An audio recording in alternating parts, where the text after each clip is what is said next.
Michelle Cortese here. She's a virtual reality designer, now working for Facebook. Has a wealth of experience working for Refinery 29 and New York Times, and she's also teaches creative technology at Steinhardt and Miami, and is looking at basically how communications change the past. So, thank you so much. Sweet. I kind of want to sit here. Is that, can you still see me? Is that okay? This feels better. I don't know why. Cool. So thanks everyone for coming to learn about something that sounds kind of obscure, which is designing respect for virtual reality. Well, we'll get down to what that is. So as you just heard, I'm a designer, specifically a VR designer on Facebook's VR experiences team. So that's pretty much Oculus, but it's more specifically a team and a group that's focused on building social experiences for Oculus. So I'm here to talk to you about my experiences in trying to infuse safety and inclusivity and equity into social virtual reality, very specifically social virtual reality. So I don't want to focus too much on myself. I'm just gonna give you the necessary intro outside of the couple bullet points you have, just so you've got a little context on how some of this research came to be. I see myself as a designer and also a creative technologist, but mostly just somebody who lives on the forefront of expressive technology and thinks really deeply about how our devices can feel more human and particularly more expressive. How they can allow us to still be creative in a natural way. So I do this through my own artwork and my own research, a portion of which you'll see here, and I do that on my own, but also I really aim to find jobs and positions that I can work in that allow me to extend that actual pursuit into my job. So as I said, right now I do that at Facebook via Oculus products, and previously, I mean, you heard the list before, there's a couple of the ones that were listed, plus IPG Media Lab. The Heart is the New York Times subsidiary, Fake Love. But not to focus too much on the personal history, this is just a bunch of what my work generally looks like. It takes on a lot of forms, visually and even physically, so, and a lot of aesthetics. So I figured since we're not specifically talking about any individual one of my personal projects, I would just be here's the general vibe, check it out. That's everything. But regardless of what it is, whether it's a piece of audio hardware that I built using trash, or a installation that helps you make virtual explorable posters, it doesn't necessarily matter. Regardless, I'm always interested in investigating the evolution of communication and how we as humans will constantly try to find new ways to communicate in a fluid and innate way, despite the constant changing of our expression modalities and the technologies that are available to us. So I'm just forever looking at how technologies allow us to express ourselves and how that can be better for us and more human. But anyway, so all those pursuits, all those feelings of constantly looking at new things that are coming up and constantly trying to just make them better and think about how we create inside of them, they led me to discover a lot of experiential problems inside of VR. I've spent about the last 4 to 5 years working almost exclusively focused on VR, and have done everything that I can in that time to make any experiences that I might work on more thoughtful and more inclusive and just more innately human.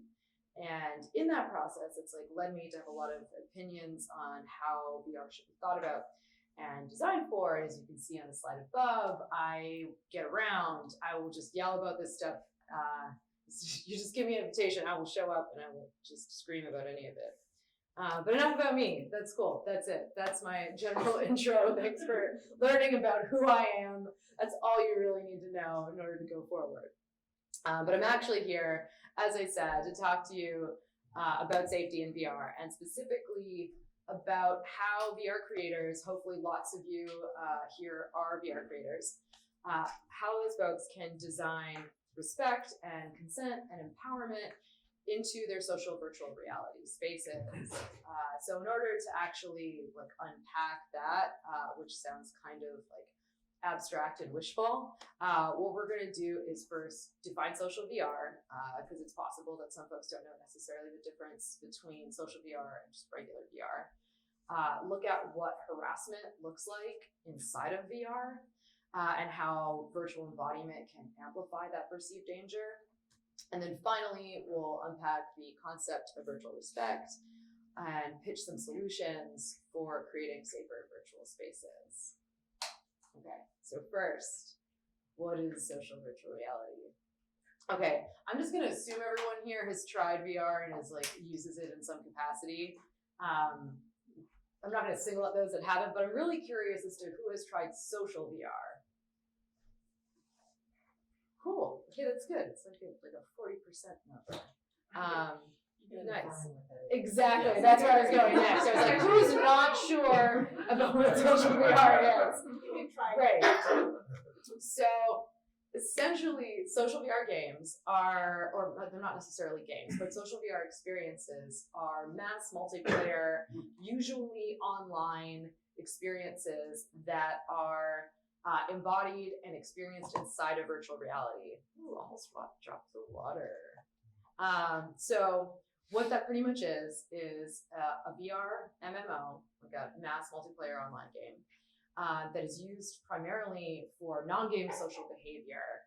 So you can think about that like embodied Second Life, or like if you, who did like Yahoo chat rooms in like the late 90s just for fun?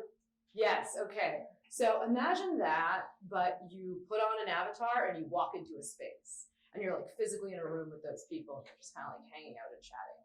That's generally like the status quo for what social VR is right now. Yes. It's interesting because at film festivals, they will label experiences as social VR, but there only might be 4 people going through the same experience. Yeah. But it's still. And those technically are too. You're not hanging out in space, you're going through the floor. Those ones are, I think those are more like co-present experiences. But I think that lots of people, like there's like specifically I've referred to on a number of occasions work that's being done at the Future Reality Lab at NYU, where they believe strongly that like co-presence is the future of social VR, and that like everything that we're doing at Oculus or that VR chat is doing in a rec room is like incorrect, and it's not about telepresence, it's about like people located in the same physical space having this like transcendent, like otherworldly experience together.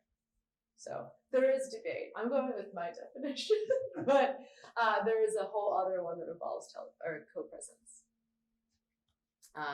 But an example of one of those is, this is me and my teammate, Andrea Zeller.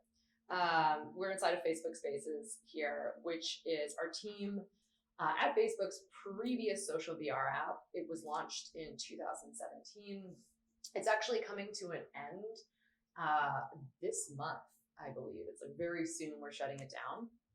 And as I mentioned earlier, our team at Facebook focuses on building social virtual places, kind of like this, where people can hang out and play games and build worlds. Spaces was a little limited, so we're just, we're just there, just chilling at our table. And while this team mostly focuses on like embodied virtual experiences that are innately social, we're also responsible for all immersive social experiences that might be produced for VR at Facebook. So like anything related to the Oculus system. So that means like Oculus system level experiences like parties and chats, which are our VoIP and messaging services respectively, immersive media tools, so that's like media management for all like 360 and 3D posts that you might make, and social apps like Spaces, seen in the slide previously, and sunsetting very soon, and also Facebook Horizon, which is what you can see on the far right. So Horizon is our latest foray into social VR. This is like the big new thing. We just announced it at Oculus Connect last month. Yay, very exciting. And it's like an ever expanding VR wonderland where the idea is you explore and you play and you meet new people and you build your own interactive worlds. And the key in that is meet new people. Prior to now, we've been dealing with things that are in these like walled garden landscapes that are like, you know, we break it off to only your Facebook friends, or we use your existing friend graphs to like create events around who you can meet. This one is going to be open to all people, meaning social risks for harassment, lots of risks. So this is where a lot of this thinking comes in. That's our primary difference here. So this is the general vibe of Horizon. Lots of fun cartoon people having exciting good times. I work primarily on building a super like expressive and empowering design system for our creation tools and experiences, tools that allow people to build worlds like these. So most of the things you're seeing on screen are actually things that were built in the world building tools inside of the app. These are some of the tools. This is stuff that I worked on. It's like these systems that allow you to kind of just like pull shapes out, color things, and build worlds that actually like look like this. And this, and lots of different kinds. I don't want to focus too heavily on like the ins and outs of what Horizon is, but in case it's not perfectly clear, I did bring a trailer. I don't like seeming too ad-y, but it just makes more sense if you see the trailer. So like, give it a look. It's a little ridiculous. Beyond our world, there's another world.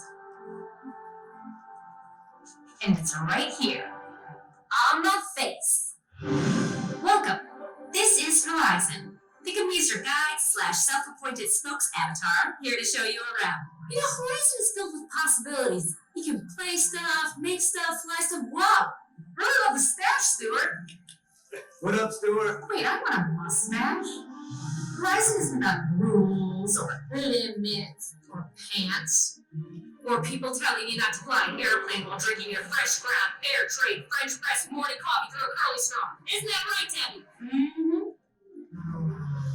It's about getting out there, trying new things, making your mark, making friends with an Australian named Mark.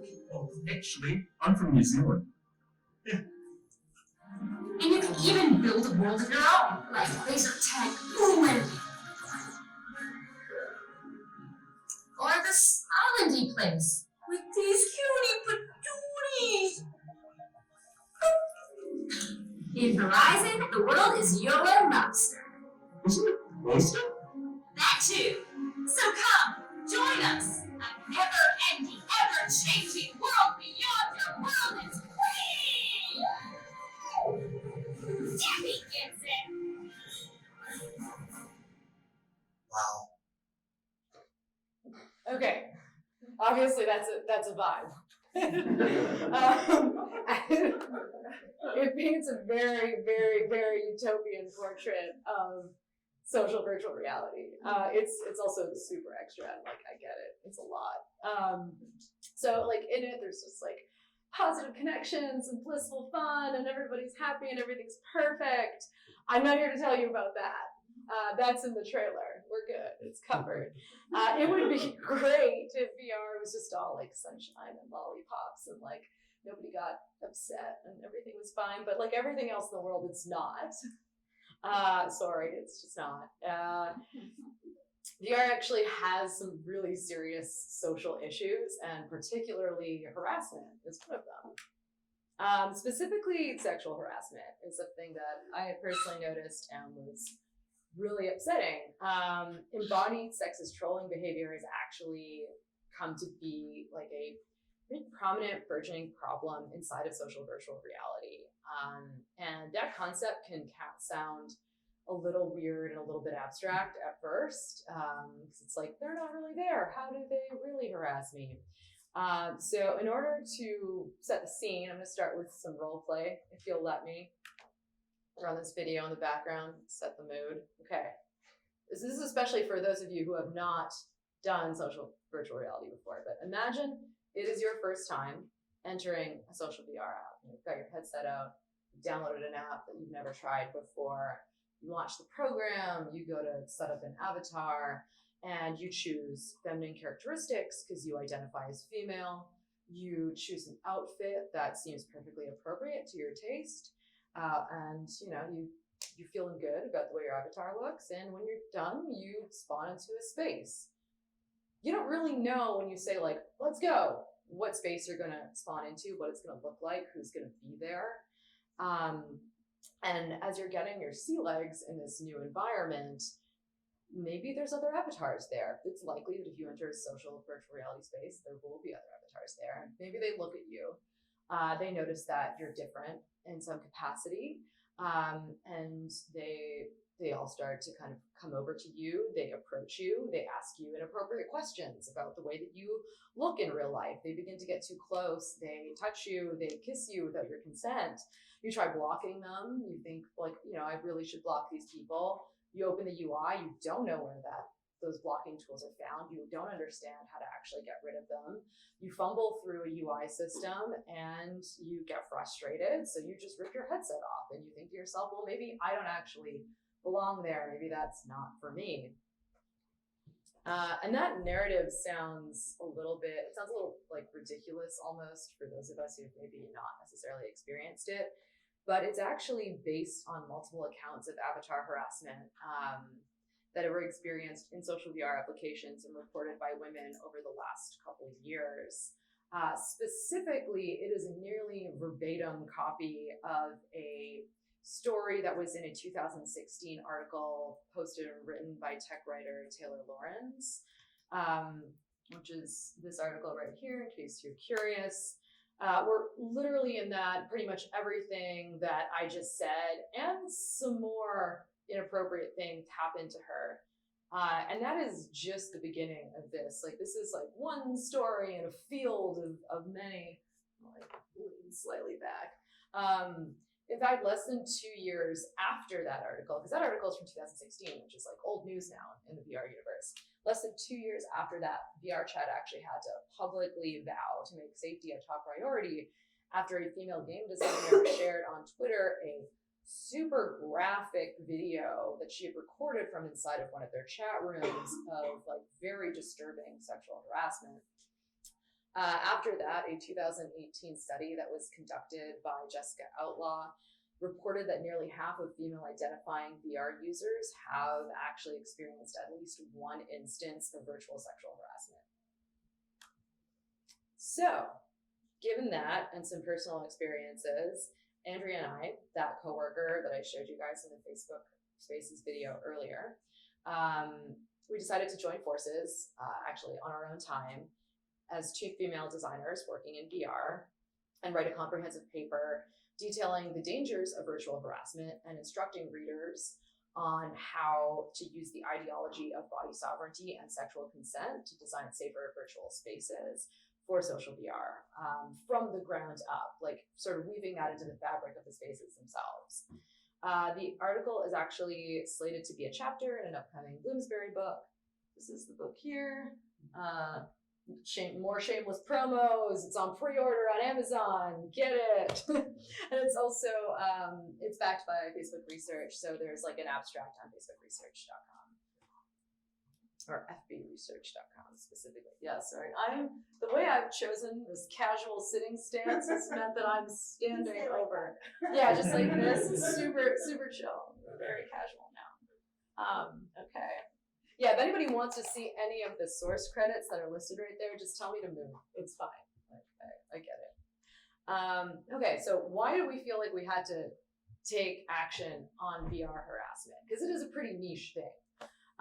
It's because when you're in VR, interactions can feel really, really real. And with this being a potential new like social platform, like a new computing norm. Question? I'm a little confused. Yeah. I always heard the term VR bullying. Yeah. I always heard VR harassment. What are the difference between bullying and harassment? I think that's more of a word choice.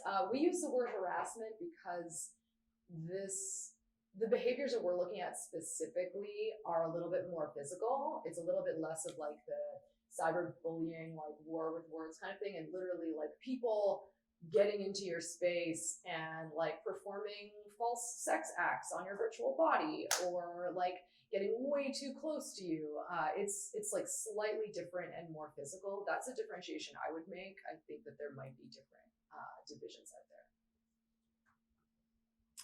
But yeah, that's actually a great segue to why this is actually really important. Like if this is set to be a like well-used upcoming social modality for people, it's very disturbing if there's harassment in it, because when you're in VR, interactions can feel incredibly real. And there's something called virtual embodiment, which is sort of like the sensation of experiencing your virtual body as an extension of your real body.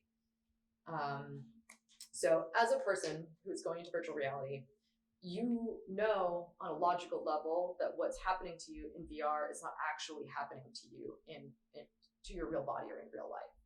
That is clear to the core logic of your brain.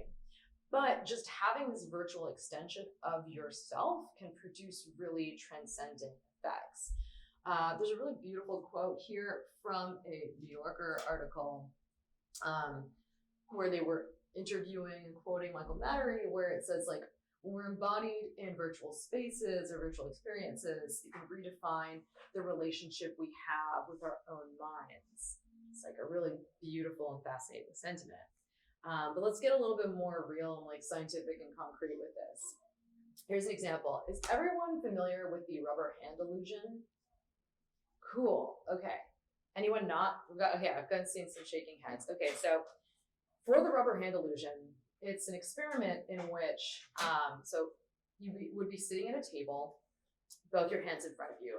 One of your hands is put under the table and hidden from you, and a rubber hand is put in its place.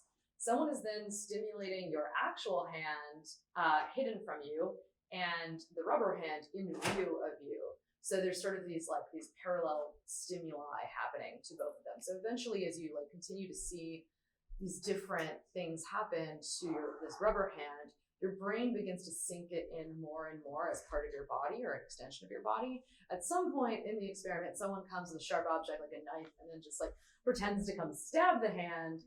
And even though this is just a rubber hand and has nothing to do with your body, everyone flinches and everybody jumps back because it's just like, it's perceivably part of your body, and therefore you're sort of like temporarily adopting it.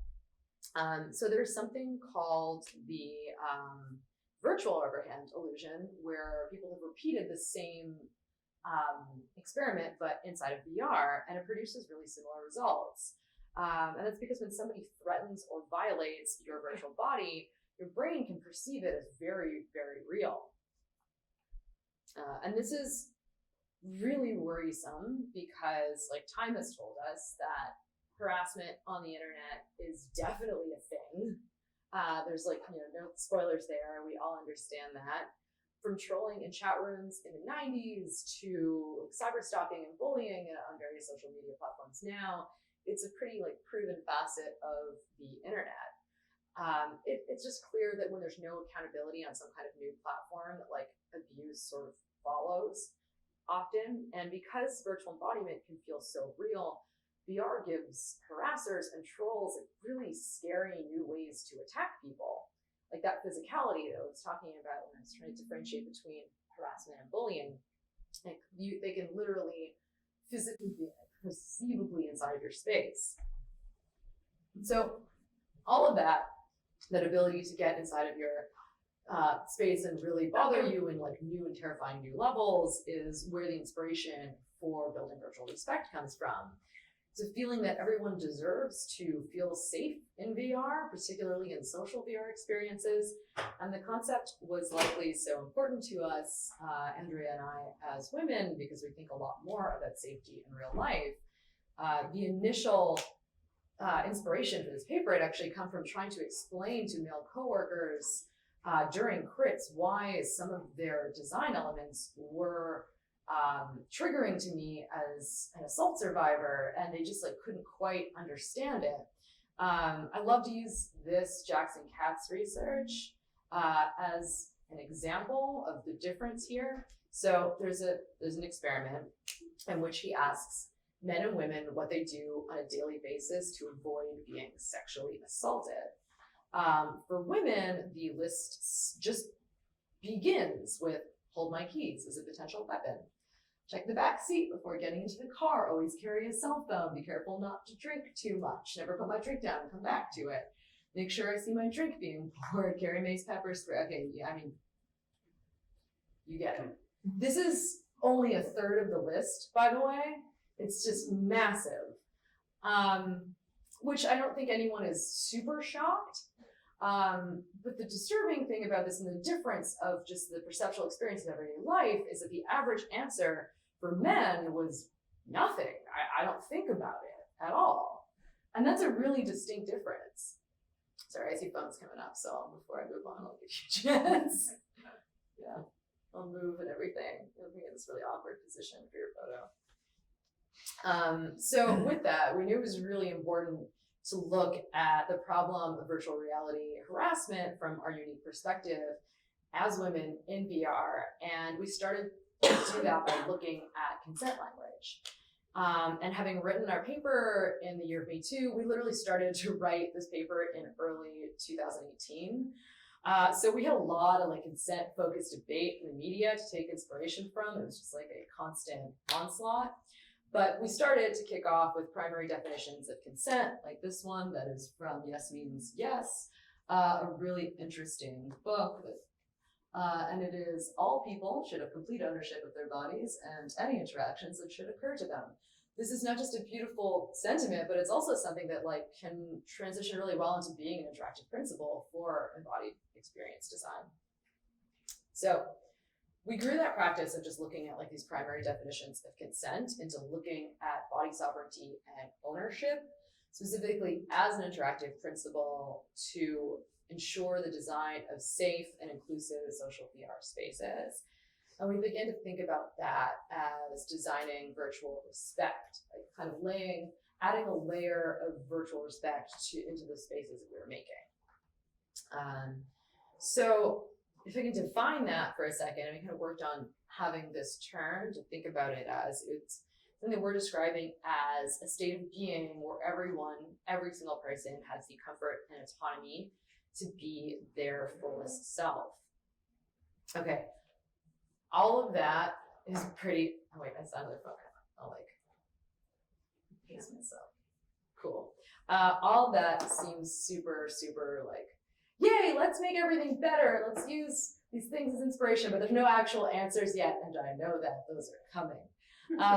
So if you're wondering, how do we actually do this? Like, how do we bake consent and respect and body sovereignty and ownership into the virtual world, into social virtual experiences? Well, we think it's by building tools that empower people. Still not enough of an answer, I know. But our theory here was that we could develop those tools by looking at consent acquisition paradigms in the real world and then proposing virtual equivalents to those interactions. So we would just do a ton of research on every type of consent acquisition and try to see what of those we can move over into the virtual world and turn into like rules and tools. So to do this, we couldn't just come out of the box and just do it. We wanted to structure it a little bit better. So we felt that we needed a philosophy for creating a code of conduct. So we turned to anthropologist Edward T. Hall, who's very into the conduct codes of places. He specifically explored how people behave in different real world spaces, and he divides experiences into zones of distance from the body. We thought that was a really good starting point for how we could start to like break things apart to build this framework and not just sort of be throwing out random things into the ether. If you're not familiar with Hall's zones of interpersonal space, this is them. I am very, again, inopportunely placed. I think I would stand for a bit better. So this is them. And in the real world, every single one of these spaces here has like a defined code of conduct or at least like an understanding of how you might behave in each of them. Sort of like what's acceptable and unacceptable. If you think about like a social space, you know that, let's say you go into a restaurant, you know that there's like an innate code of conduct to how you behave in a restaurant. You know, you're probably gonna wear shoes. You're probably not gonna come in screaming. Like there's things that you would do in those spaces, and those are already understood and baked in. We realized that VR had none of those, and that was part of the reason things were so like anarchistic there. It was that we were carrying over any of our existing understandings of how to behave in the real world into these virtual sort of mock-ups of the world. So using these really helps us to like frame up each and every one of these spaces. So we use these zones as a spatial scale to divide up the virtual spaces, and looking specifically at which experiences and controls to include for each and every one. So now the real like digging into the research of like what were the solutions we came up with and what did we actually do with them. So we'll dig into this research by starting with the inner circle of intimacy, so the intimate space zone, and then we'll go through each and every zone looking at consent acquisition models that exist within that zone and providing safety-centric VR design solutions and equivalents to those exact interactions. As we look into each zone, like accompany the inclusive design suggestions with usage examples that we actually applied when we were building Facebook Horizon. We built a lot of qualities from this paper into the fabric of Horizon to provide our users features that would enable them to feel in control of their experience and their surroundings at all times. The timing, again, of like writing that paper ended up working really well because we started writing in early 2018, and then we started to work on Horizon around a similar time. So by the time we had the first draft of the paper, is when we kicked off design on Horizon. We could actually just like point to this to other teams and other designers and say like, this is your guidebook for how to think about this stuff. But let's actually like dig in and look at them. So first, again, start with intimate space, the first zone. So in the real world, the best example I can give of a intimate space would be a bedroom. You can think about that as any space of which other people might be allowed to come into, but it's probably like an invite-only situation, and you're a little bit more precious about who you might allow there.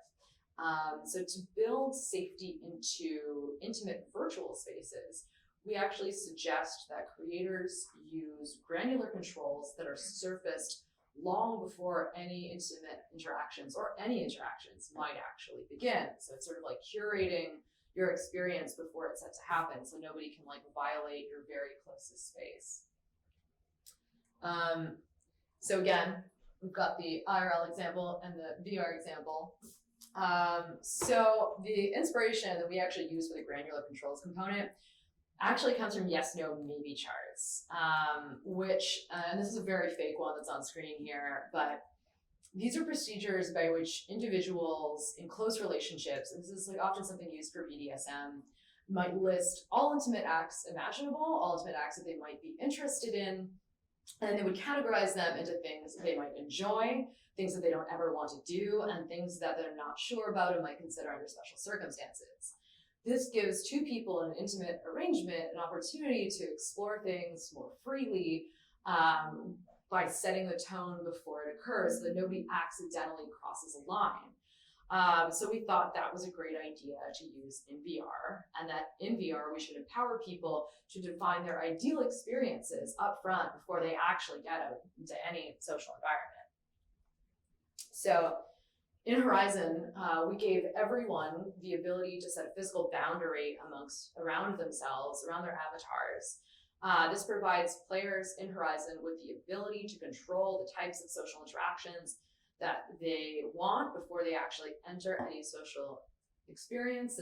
These tools are surfaced before you dive in, and this dialogue allows people to define how close other users can get to them by setting a parameter of this boundary.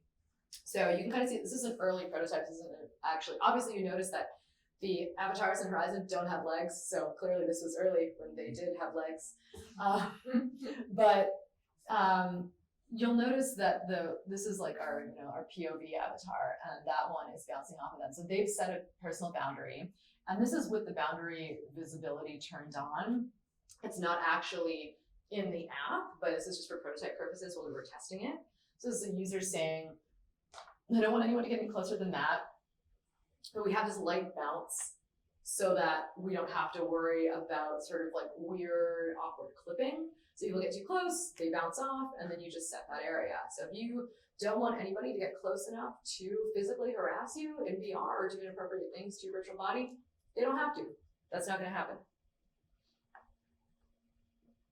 see phones out, so we'll give a pause. All right, next up, personal space. So in the real world, this is something more like a shared household space. So like a living room or a kitchen, something where like the amount of people who could show up is pretty limited.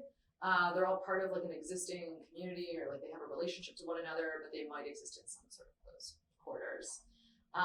So to build safety into virtual personal spaces, we actually looked at a totally different realm of consent. We looked at how medical practices negotiate enthusiastic, ongoing consent through nonverbal cues.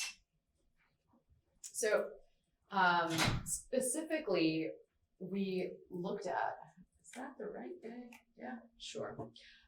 We actually looked at how those are negotiated with deaf and hard of hearing users inside of clinical trials. Users probably the wrong word there, patients.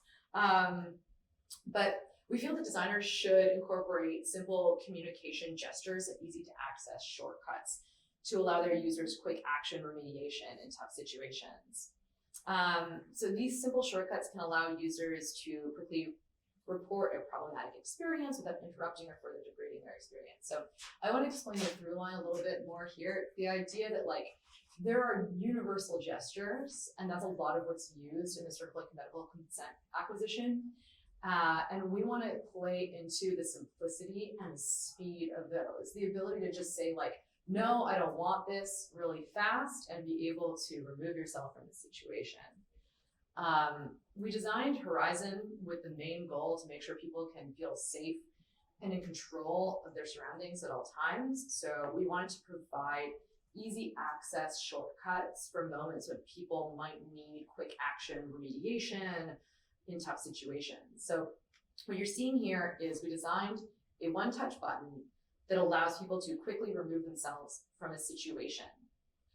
So you simply just touch the button, and then you land in a space where you can take a break, and you can report bad actors in that environment. You can adjust your controls to the experience. You can do lots of different things. I'm gonna go back a little bit so you can see that video again.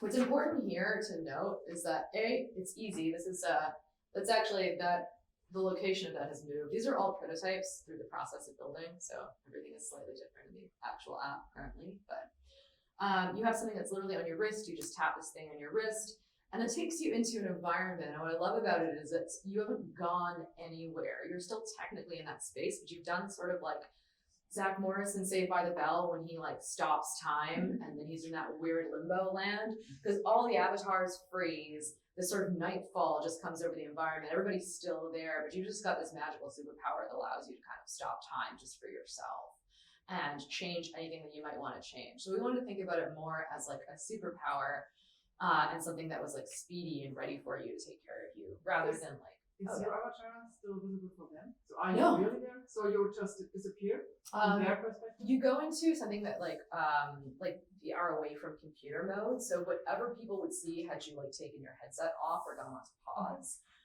people see that. So they're not aware of the difference between someone who's like away from computer, paused, or in this mode, which I think is really nice. We wanted to maintain that like people wouldn't know when you were here, so that if you needed something, like it wasn't like, you went into the like the softy zone, like what are you doing? It's like, no, you have no idea. It's your secret. Okay. So the third one, social spaces. In the real world, we like to use the example of a college campus here because of the idea that it's a fairly open space. Like you can meet lots of different types of people in a social space, but you're all kind of united by one interest or theme. It's usually like social spaces can be like group environments, again, college campuses, meetup groups, etc. So to make social virtual spaces safer, we looked at a lot of location-based conduct agreements. So the types of things that might come up when you enter a specific space and you agree to behave in a certain way, to be there, to be part of that specific community. And to be even more specific, we looked at rule sets that were created by colleges to prevent on-campus assault, and how those campuses needed to be explicit to reinforce these rules. Designers for VR can introduce local behavior expectations into their social spaces by creating conduct codes that are customized to the specific activities and inhabitants of a space, and then weaving them into the fabric of that space.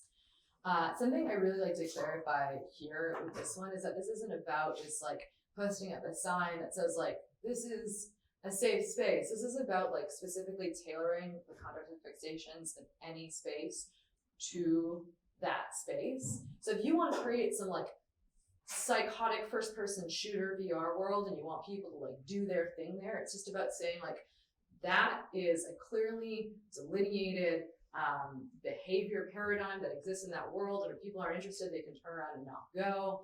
And it also helps keep like spaces that might be more intimate, clear and understood for people entering them.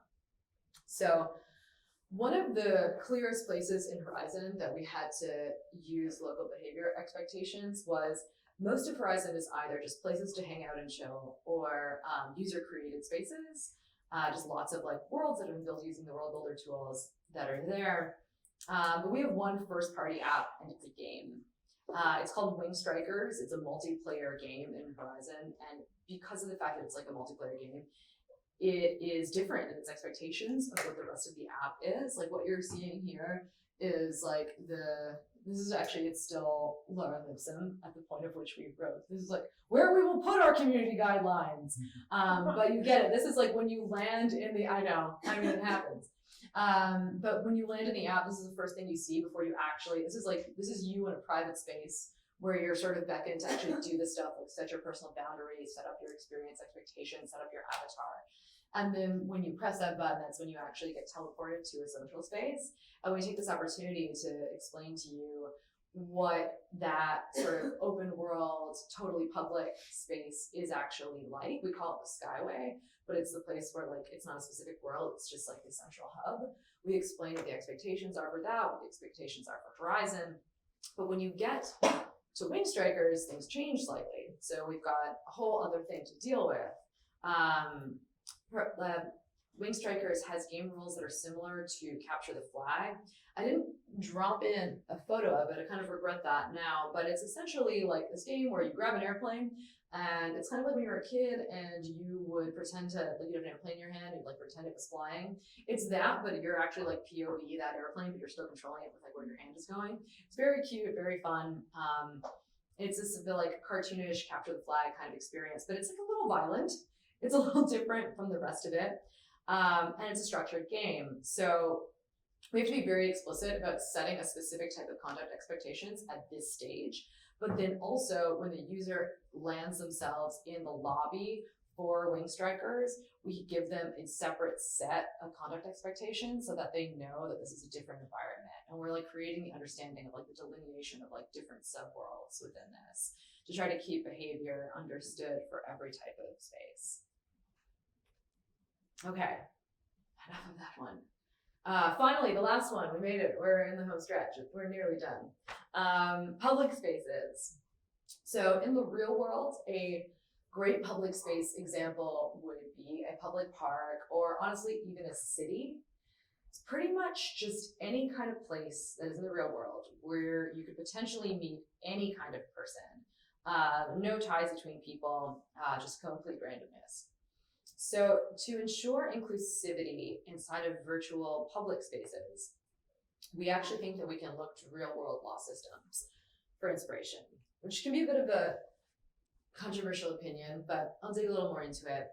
Specifically, the real world's definitions of consent and evaluations of behavior violations and criminal consequences. Pictured on screen, we chose to look at this one, just in Congress, representatives who are in Congress pushing the METOO Act to protect people in the workplace against consent violation, which sets on a higher level, on a far more universal level, specific rules and specific punishments and consequences for people who are violating consent. And we should honestly consider comparably universal rules and persistent consequences for virtual violation harassment.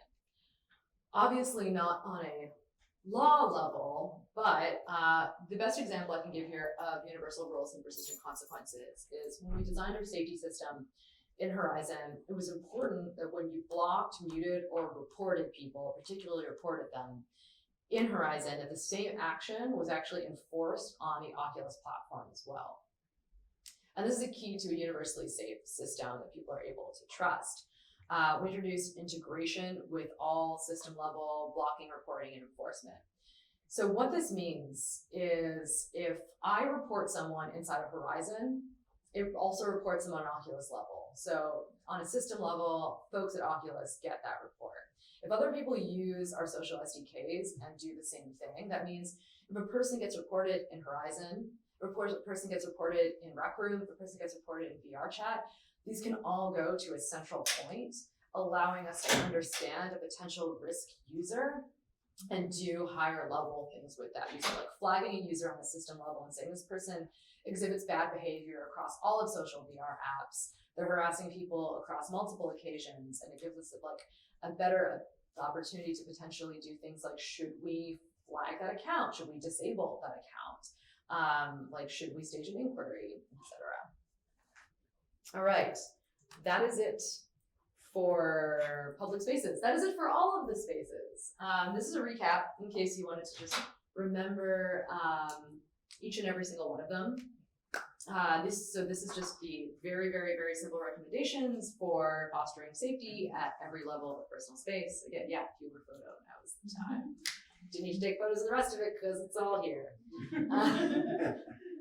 The general push, though, is that we should evaluate virtual behavior through our real-world sense of space and sense of ethics, that we can use our understanding of the social world and our past experiences and just being human beings to design future-focused interactions. And I always want to say that, we can, all of us, every single one of us can always better understand behavior in new mediums by looking at familiar equivalent in the present day real world or even the past. It's like all of this stuff, all these social experiences, they've all happened already. They just haven't specifically happened in this virtual embodied space. So it's just pull over everything else and we'll figure out exactly how to mediate these spaces. But with that, we really want to empower all of you to believe that you can use this thinking and similar such thinking of reaching into the past to design future medium things. And you can use that to bring more empathy and ethics into VR or whatever new interactive medium you might be working on, because honestly, a safe future is in all of our virtual hands. Nobody's gonna do that for us. And that's it. Thank you. Now I can sit here. Now there's some more citations left. Yeah, I'm around for questions. Hey. When you decide those VR, what age category do you want to concentrate on? What age category? Yeah. We didn't make any specific lines on age categories. We just tried to our only division was gender as a category, although in VR, the primary age category is 18 to 35. It's just where all the users are, although there's been a massive uptick in the last year or so on the 13 to 18 set. When I used social VR first, it was about 3 years ago. I was in Allspace and exactly this happened. I was harassed. Yeah. And then I'm a science and tech journalist, so I started doing research, what we just do, Yeah. about the topic and found out that nearly every woman I had met there had the same experience as soon as you're there for some days. Someone will harass you, transcribe your register or whatever. And then Altspace, where that happened, they started with this personal bubble. So as soon as someone's hand came to me to you, this hand just disappeared. Mm-hmm. And that was their solution. And I didn't like, because I like to hug people in VR, and that didn't work anymore. Exactly. So my question is, does that work with your solution? So can you turn this bubble, this bouncing bubble on and off for different people, or how do you do it? So you can turn it off entirely. There's a feature that we've been working on that is like turn it off automatically for your friends. It's not complete, but it's like part of, to us, the package of like how this must work is like any user that you've approved, and we just limit that to your friends list as like the first thing. Yeah. Because it's really important. Yeah, it's like that's one thing I've always hated about the other. So our safety bubble is slightly different. Usually they work the way you just described, which is like there's just a pass through. So if you violate it, that you just disappeared to that person. And I find that weird because you end up with strange avatar clipping. Yeah, Sometimes you know you that end the up- hand is still there, right? That's what's the second thing I didn't like. So I see there's a hand and the hand disappears, but this user sees his or her hand, and it's just still there. So There's no good way to do that. It's either like, it either clips halfway through, or anytime somebody goes into it at all, their entire avatar disappears, and then you end up with weird flickering where like people are just kind of in and out. VR chat does that, and it's like really disorienting, which is why we wanted to do the bounce off. yeah, that's a good idea. I think you were next. I was wondering if, I'm trying to make a distinction, having done social VR, but it was more of a professional. They have a local group here, the Boston Women in Mixed Realities. Cool. We had a cool meetup, so there's some in San Francisco, some here. There was like one lady, not broke her leg, but sprained her leg, so she couldn't make the meeting. So it's like everybody could be online, but there were no issues, so I had not really had been harassed. But it was also for professionals. And I was wondering about looking at like Altspace beyond, things like that, like having parties, different rules that are automatically worrying about. Like I assume when parties, the avatars will want to dance, so they'll be in intimate spaces. Versus someone being accountable. If it's a like meetup and someone acts inappropriately, is there a way to like ban that avatar, that person would not be allowed in that space? Yeah. You understand what I mean? You know, like implicit behavior. Yeah, we've been actually working on something for Horizon that is not in. It's not in our like current marketing materials, but we're working on something that's very similar to what is often used in lots of video games, social video games, which is like something called vote kick, which is like when you have a bunch of people in a space, they can collaboratively vote to have an individual removed from that space. So it's like everybody has to contribute to that. So someone can launch a vote kick report, and then anyone within a certain vicinity will get a notification saying like, X person wants to remove X person. Would you like, how do you feel? And which is usually like, yes, no, ignore. And that really helps with stuff like that. That sounds like it could be used as a tool for harassment though, right? We're aware. Yeah, that's why it's not on deck with like the first set of tools, because it's like that one's gonna take a while to get right. Like there's a way to iron out all the details with it, and yeah, it's time. It takes time. Thank you so much for sharing all the different projects, and I really like the amount of agency you're giving users in all these different capacities. I'm wondering about the chain of accountability and consequence. So you mentioned the kind of moment that Facebook might step in, and then sort of how the regulation might, or even the consequence or whatever might sort of move across different platforms. But at what point does it go beyond Facebook, and what other players or institutions are involved? And I mean, you mentioned the kind of public sphere, context. So I guess I'm wondering like at what point it steps outside of Facebook and into this broader regulatory space. Sorry, just to follow, and you didn't say Facebook, right? You said That's all of Oculus. Yeah, that was a question that I had, just to follow up on that, because it's not actually Facebook, right? It's keeping within the It's Oculus Social Graph. Okay. Which is slightly different. Yeah. Yeah. I'm not a lawyer, and I have I don't feel like I should weigh in on that stuff. Like when does it hit actual law? Like honestly, I don't know, and I'm really weary of having an opinion in that space because I'm like fairly undereducated on law. Would you just mean repercussions? So like, Yeah. as it, yeah, I mean, repercussions. People Like, are harassing, does that then become a physical, like something that they get punished for in the quote unquote real world? yeah. Yeah. Do they get kicked out? Yeah, or when would the consequence not just be about maybe the particular aggressor, but Yeah. you know, the architects of that space, you know, Like policy Mhm. around. yeah, potentially, yeah. violations. No, it's not. You know, and Yeah. it wasn't like Yeah. you know, like It's tell me like- the plan, but just maybe about, like, Is there a how those plan? conversations It's are. really Yeah. important question, like what happens? To which specifically to it going off of platform and going like above that into the real world, or specifically what does the platform do about that stuff? Yeah, just or I mean, if you could maybe speak to the kinds of conversations or the questions, are these kinds of questions being asked? Yes, they are. And I think we're like actively looking at, because as we push more of like a social SDK and allow developers to use more of our social tools, this becomes a real actual question. Like right now, someone has to explicitly choose to report something on the Oculus level. So therefore, like we don't actually deal with that many situations in which like we've had multiple reports on a specific user on a system level. But as we do expand, like we are thinking a lot about like what do we do? What is the line of which to like specific, like literally ban a user's like account, or even like do we ban a serial number?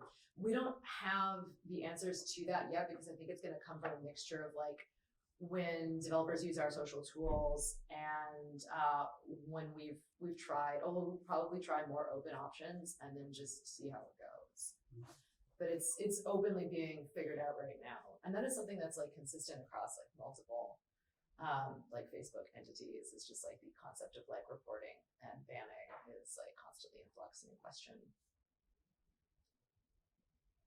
I was curious about what your approach or your model is for like data collection around incidents or around like users or that kind of thing. Because I think like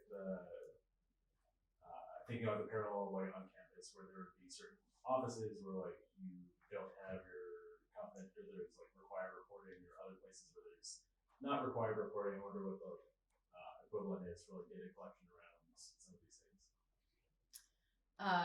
Yeah, so when you say data collection for that, do you mean like the bare minimum amount of a sort of evidence required to handle a report? Yeah, partially that, and then I guess also privacy. Yeah.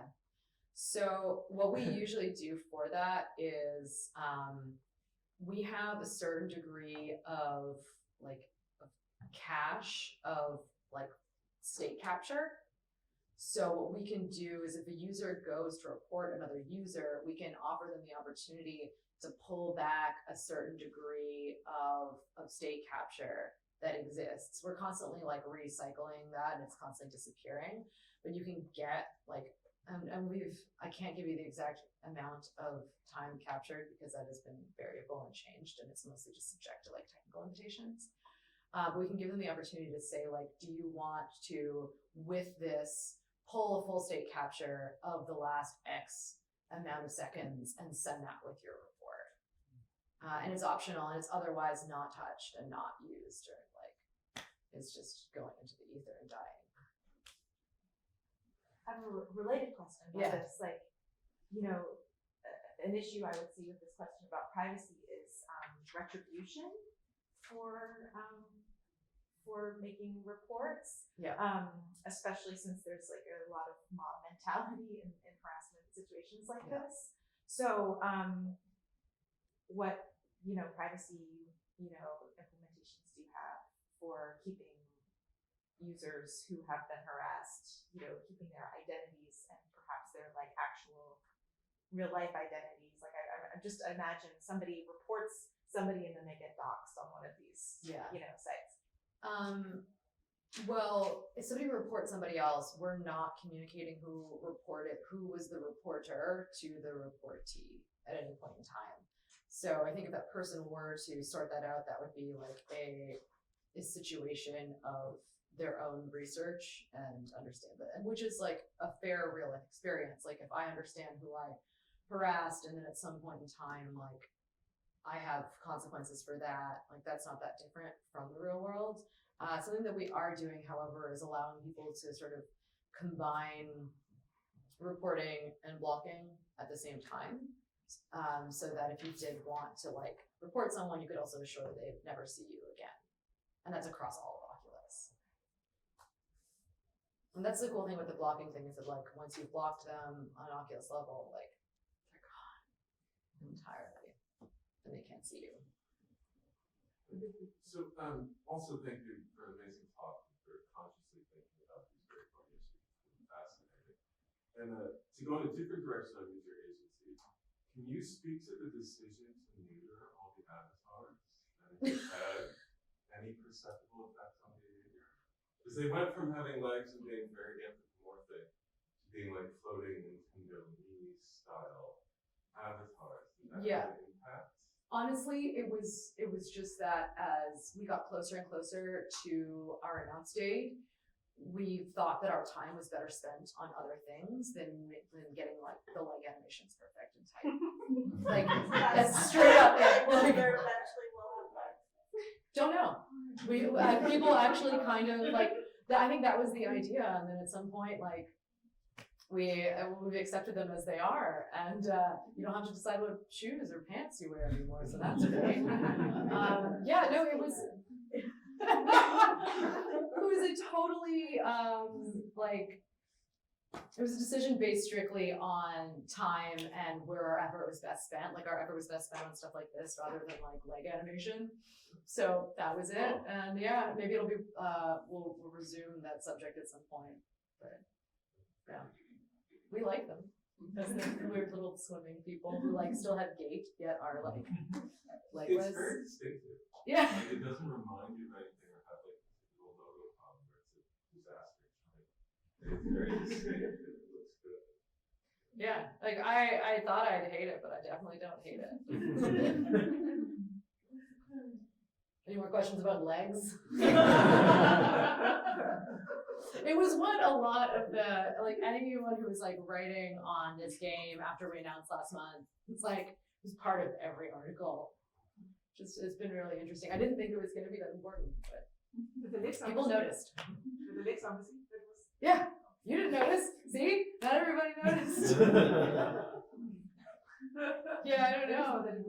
Exactly. Yeah, it was very important to some people apparently. A lot. Anything else?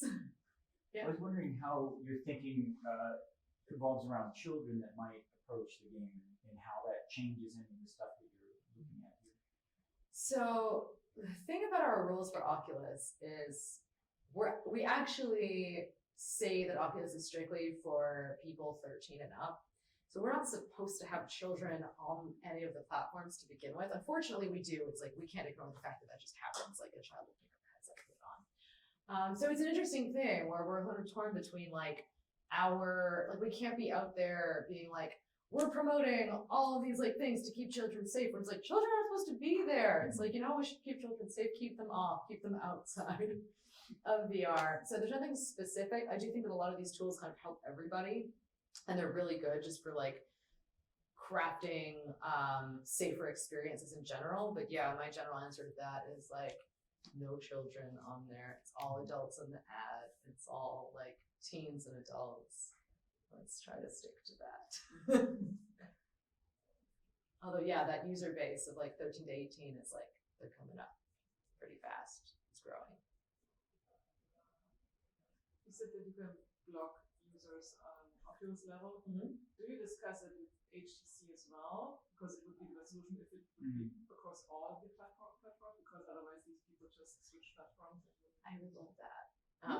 That's so much harder. It's Totally. so much like easier said than done. It's just it's something that like I think every time I talk about this sort of stuff, it always comes up, and I'm like, yeah, tell HTC that I want to talk to them. Like, yeah, down, let's do it. It's just like this complicated, massive mess. But I do think that's like when it comes to like when we go a level up from just strictly the Oculus platform, like with your question, like to me that is significantly more important than like, does this ever get into real world law systems? It's like, no, like it should just be like universal. Will that happen? Probably not, because like we've had multiple like sort of brand divisions on the internet for years, and that has prevented us from having like unified reporting systems for other stuff. It's like Twitter and Facebook don't have a unified reporting system, so I sincerely doubt that like Oculus and HTC will, but like I'd love it.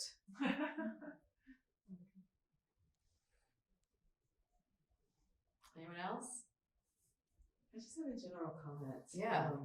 One, I think your solutions are super clever. The team, really smart, Awesome, thank integrated, you. beautiful solutions. And there's a part of me that feels slightly disappointed that we even have to do this. I'm Yeah. like, why is humanity to the Yeah. point that like we can't keep our hands to ourselves? It's kind of crazy. No, that's like as I've spent like almost 2 years on this specific subject now, and at this point I'm like, really? Like I'm still going? Like I'm trying to like close this whole thing up and like move on to another like research area by next year, and I'm like, I don't know if that's gonna happen. Like fingers crossed, but like I don't know. Yeah, it's hard, but hopefully we'll all just yell and scream enough and then it'll go away. Probably not, no, but you know, I have to think that way or else I'll stop.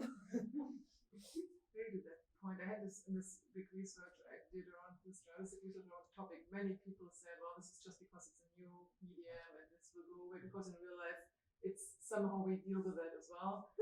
Yeah. Sure. I mean, like it's worse because it's worse because it's like an open, like unaccountable new platform, but it's part of like life. Second life. Oh my god, yeah. And Definitely. that's what lawyers said to me. They had this discussion in Second Life, and they discussed if they could just use real world laws for these cases. And I think it took them about 5 or 10 years, and they didn't come to a conclusion because it was just they didn't know how real is it, and and still they said, well, but this is not reality. And I said, well, this is of course reality. It's just virtual, but it's reality. Yeah. It's so far away. These laws are so far away from this kind of realities. I think it takes another 50 years at least. Yeah, it's gonna take a while. I mean, as we get closer to like this whole the embodiment nature of it, I think we're getting closer to being able to say like this is a real actual problem. Like now that like it's perceivably happening to your actual space. The definition of one space is going to become different, and I think that's going to help push this a little bit more, because like, is my space just a space that I occupy in real life, or when I put on a headset, is it also my perceivable space around me in that virtual world? So you'll have a lot more people clear that what they can report on, and then once you have many more reports, there's ways to bring it beyond the platform. Yeah, I mean, that's another thing, is that like when new platforms do exist, there's that accountability issue, but then there's also the issue of people don't know what's not supposed to happen there. Exactly. They show up and they're like, I guess this is just what happens here. I will not go back until that's done.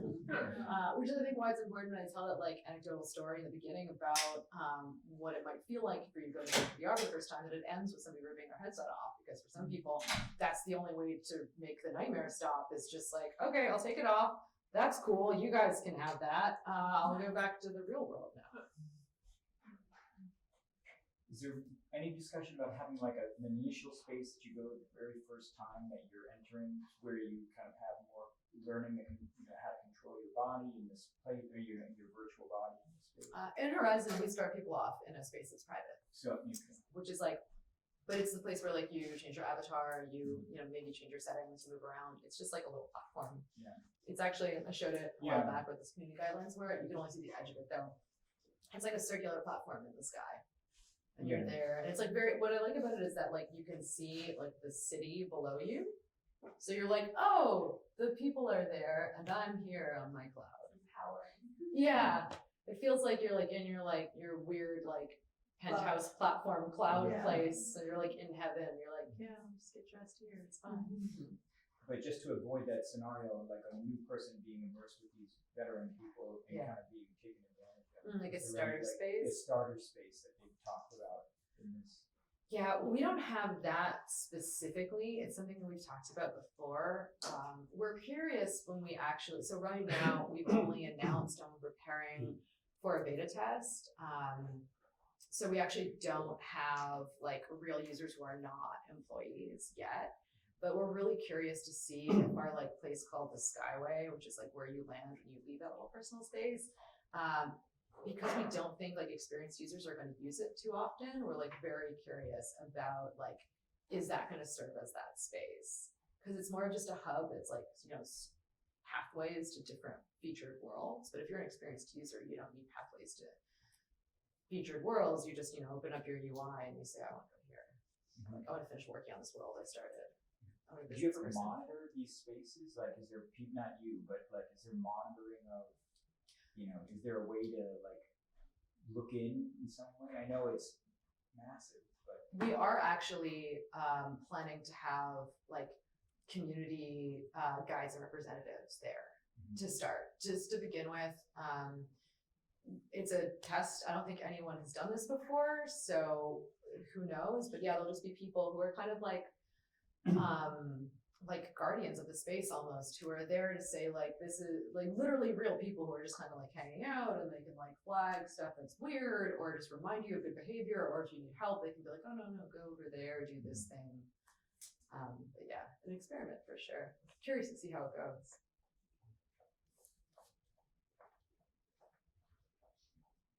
All right, anything? Cool, well, thank you so much.